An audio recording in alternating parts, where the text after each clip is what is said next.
Jésus était entièrement circoncis de cœur. C'est une expression biblique, voyez Romains 2, 29. Il nous faut en comprendre le sens. Cela signifie que dans le cœur a eu lieu une séparation absolue entre deux choses. Si vous préférez, vous pouvez substituer le mot âme au mot cœur. C'est l'homme intérieur. Quelque chose avait été fait en lui intérieurement. Et il s'est tenu fermement sur ce terrain-là jusqu'à la fin. Ce fut sur ce terrain-là, sous une forme ou une autre, que dans sa vie, les batailles les plus violentes furent livrées. Parfois l'assaut venait par le moyen du plus intime ami et disciple. À Dieu ne plaise, Seigneur, cela ne t'arrivera pas. Arrière de moi, Satan. Tu mets en scandale car tes pensées sont celles des hommes. Matthieu 16, 22, 23. Ta perspective est celle des hommes. Elle est purement et simplement au niveau des hommes. Je n'appartiens pas à ce royaume des hommes dans lequel tu te meus. D'autres hommes peuvent écouter ton argument, être influencés, persuadés. Mais quant à moi, non. Et ce fut ainsi, jusqu'à la fin. Il s'est tenu fermement sur ce terrain-là, celui de ce que nous nous contenterons d'appeler le terrain de la circoncision du cœur intérieur. Comme je l'ai dit, ce fut le point de mire de l'effort persistant de Satan. Raison, argument quant au pourquoi il doit ou ne doit pas faire certaines choses. C'est une question d'argument. Parfois l'argument de la nécessité absolue. Ton corps réclame du pain, sinon tu mourras. La nécessité exige que tu changes ces pierres en pain. Ainsi parlent les hommes. Mais pas le divin Fils de Dieu, pas le Fils de Dieu, pas le Fils de l'homme.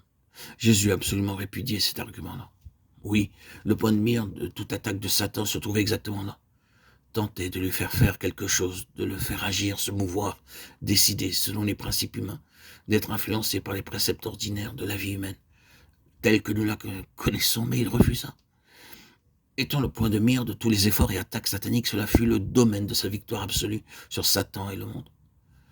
Le prince du monde vient, il n'a rien en moi. Jean 14, 30.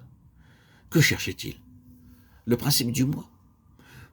Si seulement il avait pu agir sur ce principe, si seulement il avait pu mettre ce principe en action par le moyen de l'intelligence, du cœur ou de la volonté, alors, la même chose qui s'est produite avec le premier Adam aurait eu lieu avec le dernier Adam, et le royaume serait de nouveau allé entre les mains du diable.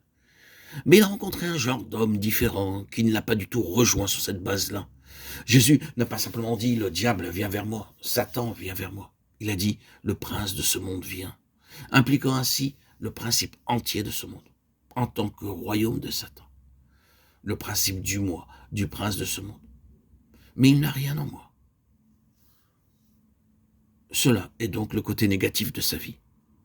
L'aspect positif fut qu'il était si complètement consacré à la volonté de son Père. Il ne faisait pas que refuser, résister, réprimer, maîtriser, rejeter. Le mobile de tout cela était sa consécration absolue à la volonté du Père.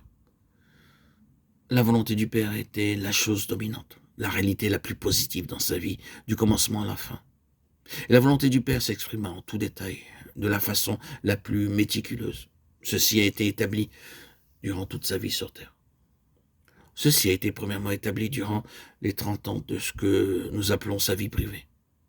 Ces 30 années-là furent également divisées en deux. Vous remarquez cette division dans l'évangile de Luc au chapitre 2. Tout d'abord, depuis sa présentation dans le temple jusqu'à l'âge de 12 ans, voici ce qu'on lit dans toute cette section. Or, l'enfant croissait et se fortifiait.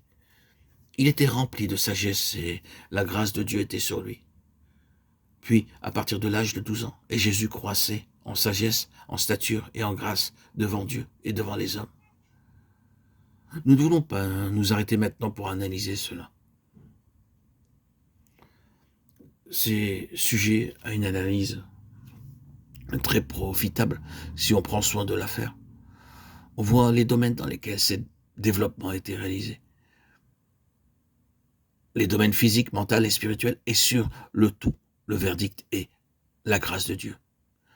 La grâce de Dieu, l'approbation divine, la satisfaction divine reposait sur toute sa vie. Il croissait devant le Seigneur comme quelqu'un en qui Dieu trouvait son plaisir. Pourquoi? Juste au cœur même. Ne savez-vous pas qu'il faut que je m'occupe des affaires de mon Père? Ou si vous préférez l'autre traduction, qu'il faut que je sois dans la maison de mon Père. Quelle que soit la signification de ces paroles, cela signifie assurément une conscience du Père au-dessus de la parenté naturelle et ordinaire. Remarquez que cela est placé juste au milieu de quelque chose qui a causé beaucoup de souffrance de cœur et de perplexité à ses parents selon la chair.